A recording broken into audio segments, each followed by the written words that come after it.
প্রিয় দর্শক, বাংলাদেশে এই প্রথম স্মার্ট ডাক্তার রোবট তৈরি করে সোশ্যাল মিডিয়াতে আলোড়ন সৃষ্টি করলেন কুষ্টিয়ার ১০ম শ্রেণী পড়ুয়া ক্ষুদে বৈজ্ঞানিক মোহাম্মদ ফারহাদ ফারদিন মৃদুল। তার এই স্মার্ট ডাক্তার রোবট বিভিন্ন রকমের চিকিৎসা করে থাকে। তার ভিতরে রয়েছে ডায়াবেটিক্স পরীক্ষা, প্রেসার মাপা, জ্বর মাপা। শুধু তাই নয়, সে ইতিমধ্যে আরো একটি জিনিস আবিষ্কার করেছে, তা হলো স্মার্ট সিটি। তাছাড়া তার এই স্মার্ট রোবট আরো কি কি ধরনের এবং স্মার্ট সিটি করলে কি কি ধরনের সুবিধা রয়েছে এ বিষয়ে বিস্তারিত জানাবো আজকের এই সম্পূর্ণ ভিডিওতে। আশা করি সম্পূর্ণ ভিডিও জুড়ে আমার সঙ্গেই থাকবেন। আমি এবার একটা গ্রামের প্রান্তিক মানুষের কথা ভেবে তাদের প্রাথমিক চিকিৎসার জন্য একটা রোবট তৈরি করেছি, যে রোবটটির নাম আমি দিয়েছি লিন্ডা। রোবটটি মূলত প্রাথমিক চিকিৎসার জন্য বানানো হয়েছে। প্রাথমিক চিকিৎসা বলতে আপনার প্রেসার মাপতে পারবে, জ্বর মাপতে পারবে, পালস লেভেল মাপতে পারবে, তারপর আপনাকে ডায়াবেটিক্স মাপতে পারবে, এমনকি আপনাকে ট্রিটমেন্টটা বলে দিবে। মানে অটোমেটিক ওকে মানে মাপার পরে আপনাকে ওই লেভেলটা বলবে, যেমন আপনার এত এত জ্বর আছে বা ডায়াবেটিক্স লেভেলটা আপনাকে বলবে। বলার পরে আপনাকে ও ট্রিটমেন্টটা যেটা আছে সেটাও বলে দিবে। আর এর পাশাপাশি রোবট আপনার যদি রোবটের আশেপাশে কোথাও যদি আগুন ধরে থাকে, তাহলে অটোমেটিক কিন্তু রোবট আপনাকে অ্যালার্ম দিবে। তারপর বাসায় মানে রোবটের আশেপাশে যদি কোথাও অ্যালকোহল নিয়ে থাকে, তাহলে রোবটটা কিন্তু আপনাকে অ্যালার্ম দিয়ে জানাই দিবে। এমনকি আমরা রোবটের সিকিউরিটির ব্যাপারে একটু লক্ষ্য রাখছি, যেমন রোবটকে যদি কেউ অপহরণ করার চেষ্টা করে, তাহলে রোবট তার অ্যাডমিনের কাছে কল দিয়ে দিবে। আর এর পাশাপাশি আমরা রোবটের যে বিষয়টা বেশি লক্ষ্য রাখছি, আমরা যেহেতু গ্রামে স্থাপন করব, আমাদের অধিকাংশ রোবট দেখা যায় যেগুলো এআই সাপোর্টেড, যেগুলো ওয়াইফাই ব্যবহৃত হয়ে থাকে, ওয়াইফাই ছাড়া ব্যবহার করা যায় না। কিন্তু আমার রোবটটাতে সম্পূর্ণ ওয়াইফাই ছাড়া ব্যবহার করার বিষয়টি আমরা লক্ষ্য রাখছি, যেখানে আমরা রোবটটা সম্পূর্ণ ওয়াইফাই ছাড়া ব্যবহার করতে পারবো। ওয়াইফাই ছাড়া সেক্ষেত্রে তো মূলত একটা সিম ব্যবহার করতে হবে, এরকম না, কোনো সিম টিম কিছুই ব্যবহার করা লাগবে না। আমরা যখন ওয়াইফাই যখন থাকবে, তখন অটোমেটিক ওর যা যা ডেটা নিয়ে নিবে, ওয়াইফাই যখন চলে যাবে অটোমেটিক ও সেইভাবে রেসপন্সটা করতে পারবে। আর এর পাশাপাশি আমরা যেহেতু গ্রামে স্থাপন করবো, সেখানে ইলেকট্রিসিটি সেভাবে থাকে না, থাকলেও সেভাবে প্রচলন আর নাই আর কি। তো সেই জন্য আমরা এটাকে কি করছি, লবণ পানিতে চার্জ করার ব্যবস্থা করছি। এর পাশাপাশি আপনার সোলার প্যানেলে চার্জ করার ব্যবস্থা রাখছি। মানে লবণ পানি, সোলার প্যানেল এবং কি ডাইরেক্ট বিদ্যুতে, তাছাড়া ব্যাটারিতে আপনি চলাতে পারবেন, ব্যাটারিতে চলতে পারবে। তো একটু দেখেন আপনার রোবটে আসলে কি কি করে, একটু দেখেন একটু কিভাবে কি করে। মূলত আমরা এটা কি কথা বলতে পারে? জি, কথা বলতে পারে। আচ্ছা, hello. Yes, sir, I am listening. How are you? I am fine, thank you, sir. What is your name? My name is Linda. What can you do? I do everything I need to measure diabetes, measure fever, measure sugar level. Say salam. Assalamu alaikum. Oh, very nice. Thank you, sir. Okay, bye. Bye. Bye-bye, sir. তো আমরা দেখলাম যে এটা উত্তর দিচ্ছে। তো এই যে চিকিৎসা ক্ষেত্রে এ বিষয়ে কিছু বলতে পারবে? চিকিৎসা ক্ষেত্রে এখন যদি ওকে বলা হয় যে প্রেসার মিটারটা অন করতে বা আমার প্রেসারটা মেপে দাও, এটা যদি বলা হয়, তাহলে মিটারটা অন করবে। অন করার পরে আপনার প্রেসার লেভেলটা বলবে, এবং আমি যদি ওকে বলি যে আমার এখন ডায়াবেটিক্সটা এই পর্যায়ে গেছে, আমি যদি কিভাবে ডায়াবেটিক্সটা কন্ট্রোল করবো, এটাকে কোশ্চেন করলে ও অটোমেটিক বলে দিবে এটার মাধ্যমে ডায়াবেটিক্সটা কন্ট্রোল করা যাবে। পুরাই অসাধারণ দর্শক, মানে আমি অবাক হয়ে গেলাম যে বাংলাদেশে এই প্রথম। এর আগে আমরা অনেক রোবট দেখেছি, অনেক রোবট, মানে এক এক রোবট এক এক রকম, কিন্তু বাংলাদেশে একদম ব্যতিক্রম এই ডক্টর রোবট আমরা দেখলাম। এটা দর্শক, যেহেতু আমি ডক্টর রোবটের কাছে চলে এসেছি, আমি অনেক দূর থেকে এসেছি, আমার মনে হচ্ছে আমার পেশাটা দুর্বল লাগছে। তো আমি একটু ট্রাই করে দেখবো যে আমার পেশাটা ঠিক আছে কিনা। তো দেখি আমি একটু এই রোবট আমার পেশার দেখি কি বলে। রোবটে দেখি পেশার মাপে, সেটাই দেখবো। অবিশ্বাস্য হলো সত্য, দেখি। দেখেন, এখন ওকে কমান্ড দেওয়া হয় নাই, ঠিক আছে? এখন যদি আমি এখানে মানে এটা শিওর বাটন রাখছি, দেখা যায় অনেক সময় আপনি ওই বেলটা পড়লেন না পড়ে ওকে কমান্ড দিয়ে দিলেন, তাহলে মেশিনটা অন করলে কিন্তু নষ্ট হয়ে যাবে। Hello Linda, pressure meter on. Okay, sir. এবার ক্লিক দিলে পর ওপেন হবে। Pressure meter belt.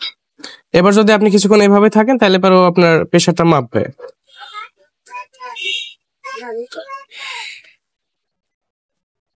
আমার কিন্তু প্রেসার মাপতেছে, মানে কি বলবো, মানে সেই চাপ। প্রেসারও কিন্তু মাপলো এই রোবট। তো প্রিয় দর্শক, আমরা কিন্তু প্রেসারও মেপে দেখলাম। এই রোবট কিন্তু প্রেসার মাপে। মূলত আমার ডায়াবেটিক্স নাই, আমি ডায়াবেটিক্স মাপবো না।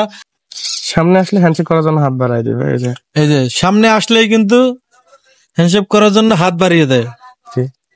ঠিক আবার হচ্ছে 10 সেকেন্ড পরে হাতটা নামাই দিবেন, যেহেতু 10 সেকেন্ড পর আবার ছেড়ে দিবেন না? হ্যাঁ, হাতটা নামাই দিবেন। তো মূলত হলো অবস্থা। তো এই যে রোবটের কিন্তু চোখ দেখা যাচ্ছে, এবং আপনারা শুনলেন যে রোবট আসলে কি কি ধরনের কাজ করে থাকে। বিষয়টা গর্ব করার মতো একটা জিনিস তৈরি করছে। মানে আমার ছেলেরা ছোটবেলা থেকেই তার ছোটখাটো জিনিস নিয়ে খেলাধুলা করতে করতে এই পর্যায়ে এসে বলছে, আব্বু আমি একটা রোবট তৈরি করব। তাই আমি বললাম ঠিক আছে, তোমার খরচপাতি কেমন লাগবে? বলছে খরচপাতি সেরকম তো বলা যাচ্ছে না, তৈরি করতে থাকি। তো এক পর্যায়ে তৈরি করতে করতে খরচ হয়েছে মোটামুটি ভালোই, কিন্তু এক পর্যায়ে এসে আমার ছেলেটা সফল হয়েছে।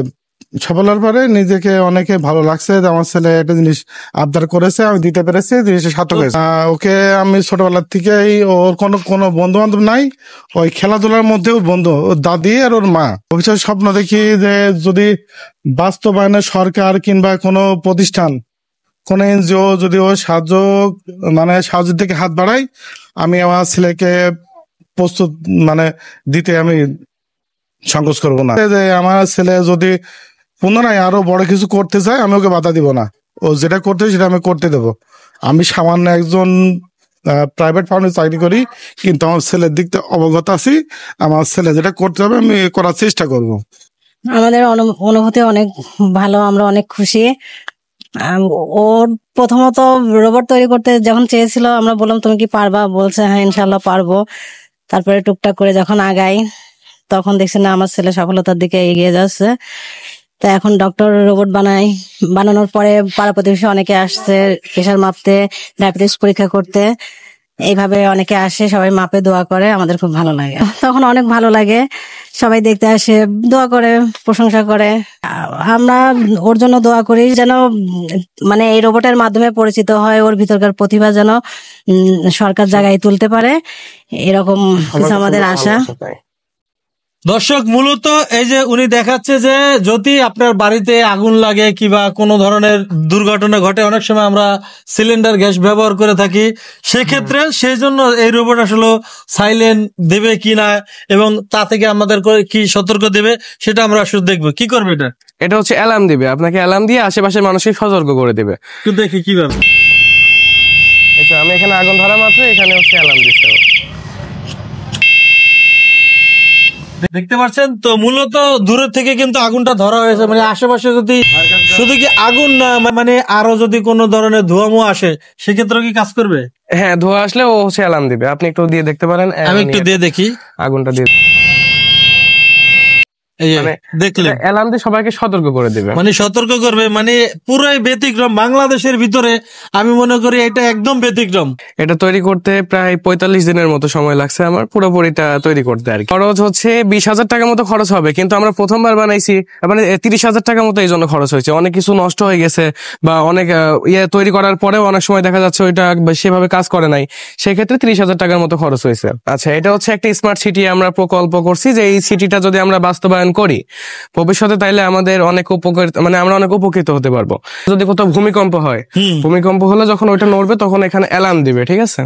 আর এর পাশাপাশি আমরা রেল ব্যবস্থাপনা রাখছি, যেখানে হচ্ছে ট্রেন যদি যায়, ট্রেন যখন এইদিকে যাবে, ওই গেটের দিকে যাবে, তখন অটোমেটিক গেটটা পড়ে যাবে, এবং ট্রেন যখন চলে যাবে অটোমেটিক গেটটা উঠে যাবে। ট্রেন একটা এরিয়া সেট করে দেওয়া থাকবে, যে এরিয়ার মধ্যে গেলে কাছাকাছি আসলে পড়ে যাবে না। তারপরে হচ্ছে আমরা এখানে ইলেকট্রিসিটির একটা বিষয় লক্ষ্য রাখছি, যেখানে হচ্ছে রাস্তা দিয়ে যদি গাড়িগুলো চলাচল করে, তাহলে এখান দিয়ে আমরা স্পিড ব্রেকার এখানে একটা দিছি, যে স্পিড ব্রেকারটা ঘোরার মাধ্যমে এখানে হচ্ছে আপনার বিদ্যুৎটা উৎপন্ন হবে। সেই বিদ্যুৎটা আমরা স্টোরেজ করার মাধ্যমে পুরো শহরে আবার এটাকে সাপ্লাই করব। এবং আমরা ফুটপাতে একটা প্রজেক্ট আমরা রাখবো, যে প্রজেক্টের উপর দিয়ে যদি হেঁটে যায় মানুষজন, তাহলে সেখান থেকে ইলেকট্রিসিটি উৎপন্ন হবে, এবং সেই ইলেকট্রিসিটি আমরা হচ্ছে পরবর্তী থেকে ব্যবহার করব, অন্য কোনো কাজে ব্যবহার করব। তারপর আমাদের এই শহরের মধ্যে প্রয়োজন মতো যেগুলো থাকার দরকার তা সবগুলাই আছে, যেমন হচ্ছে রাস্তাঘাট, তো এগুলো মাস্ট বি থাকা লাগবে। এর পাশাপাশি আমাদের হাউজিং এলাকা আছে, স্কুল আছে, হসপিটাল আছে, অফিস আছে। তারপর আমরা এখানে হচ্ছে একটা বিদ্যুৎ ব্যবস্থাপনা কেন্দ্র রেখেছি, যেখানে হচ্ছে বিদ্যুতের যেই সব জায়গা থেকে যা বিদ্যুৎ উৎপাদন হবে ওখানে আসবে, ওখান থেকে সাপ্লাই দেওয়া হবে। তারপর আমাদের এই বর্তমান শহরে যে পলিউশনটা হয়, এয়ার পলিউশন যেটা, সেটাতেও আমরা হচ্ছে দেখা যায় আমাদের হাইওয়ে রোড গুলা যেগুলো আছে, সেখানে প্রচুর পরিমাণ এয়ার পলিউশন হয়, প্রচুর পরিমাণ ধুলাবালি সেখানে ছড়ায়। আমরা হচ্ছে এখানেও একটা বায়ো রিফিল একটা মানে প্রজেক্ট করছি, যেটার মাধ্যমে হচ্ছে আপনার পরিবেশের যেই বায়ুতে ময়লাগুলো থাকে, ধুলাবালিগুলো থাকে, এই ধুলাবালির এই প্রজেক্টের মাধ্যমে সে ধুলাবালিগুলো নিবে, নেওয়ার পর শোষণ করার পরে সেখানে ধুলাবালিগুলো নিচে জমা হবে এবং যেই বিশুদ্ধ বায়ুটা থাকবে সেটা আমাদের পরিবেশে ছেড়ে দিবে।